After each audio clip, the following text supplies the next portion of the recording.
আমরা হলাম রোজাদার, এটা আমাদের কি সওয়াব রয়েছে? আল্লাহ পাক আমাদেরকে কি সওয়াব দিবেন যদি আমরা রোজা রাখি?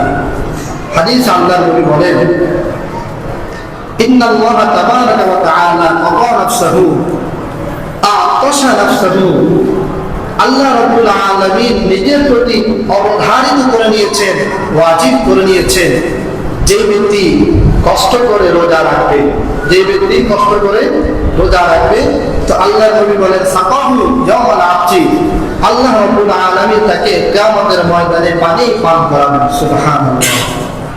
এক নাম্বার, যদি কেউ কষ্ট হলেও রোজা রাখে, আল্লাহ পাক তাকে নিজ কুদরতি হাতে কিয়ামতের ময়দানে পানি পান করাবেন। দুই নাম্বার, আল্লাহ নবী বলেন কুল্লু আমাল ইবনে আদম ইউদাআফু লাহুল হাসানাতু বিআশরি আমসালিহা ইলা 700। প্রতিদিন বনি আদমের আমলের সওয়াব 10 থেকে শুরু হয়, একেবারে 700 পর্যন্ত গিয়ে থাকে। কিন্তু রোজা এমন একটি আমল, আল্লাহ নবী বলেন, মহান রব্বুল আলামিন বলেছেন আস-সাওমু লি ওয়া আনা আজজি বিহি। প্রতিদিন আমলের শেষ সীমা হচ্ছে 700, কিন্তু কেউ যদি রোজা রাখে তার শেষ সীমা কত? 700 না 7,000 না 7 কোটি, কত হতে পারে?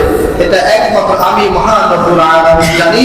কিয়ামতের ময়দানে অগণিত অজস্র সওয়াব রোজাদারকে আমি আল্লাহ নিজ কুদরতি হাতে প্রদান করব। সুবহানাল্লাহ। নবীজি বলেন, আল্লাহ তাআলা বলেন না রোজা রাখলে কি পরিমাণ সওয়াব, এটা আল্লাহ পাক নিজের কাছে রেখেছেন। কিয়ামতের ময়দানে আল্লাহ পাক নিজ কুদরতি হাতে বান্দাকে প্রদান করবেন। এই গেল 2 নাম্বার। 3 নাম্বার, আল্লাহ নবী বলেন যদি কোনো বান্দা রোজা রাখে তাহলে তার কি হবে? মান সাওমা রমাদান, যদি কোনো মানুষ মাহে রমজানে রোজা রাখে, গুফিরা লাহু মা তাকাদ্দামা মিন যামবিহি, আল্লাহ পাক তার জীবনের সব গুনাহ মাফ করে দেন। সুবহানাল্লাহ। 3 নাম্বার। 4 নাম্বার, যদি কোনো মানুষ রোজা রাখে তাহলে আল্লাহ নবী বলেন সালাসুন লা তুরাদ্দু দাওয়াতুহুম, 3 ব্যক্তির দোয়া কখনো ফেরত দেওয়া হয় না। 1 নাম্বার দাওয়াতুল মাজলুম, মাজলুমের দোয়া। 2 নাম্বার আল ইমামুল আদিল, ন্যায়পরায়ণ শাসক।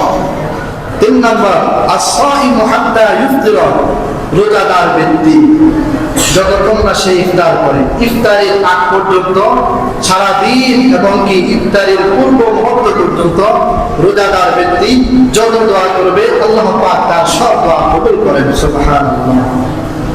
4 নম্বরে আল্লাহ নবী বলেন ইন্না ইনদালিল্লাহি উতাকা ইনদা ফিত্রি, ইফতারের সময় আল্লাহ রাব্বুল আলামিন পৃথিবীর সকল রোজাদার ব্যক্তিকে মাফ করে দেন। সুবহানাল্লাহ। এই হলো রোজা রাখলে আমাদের সওয়াব।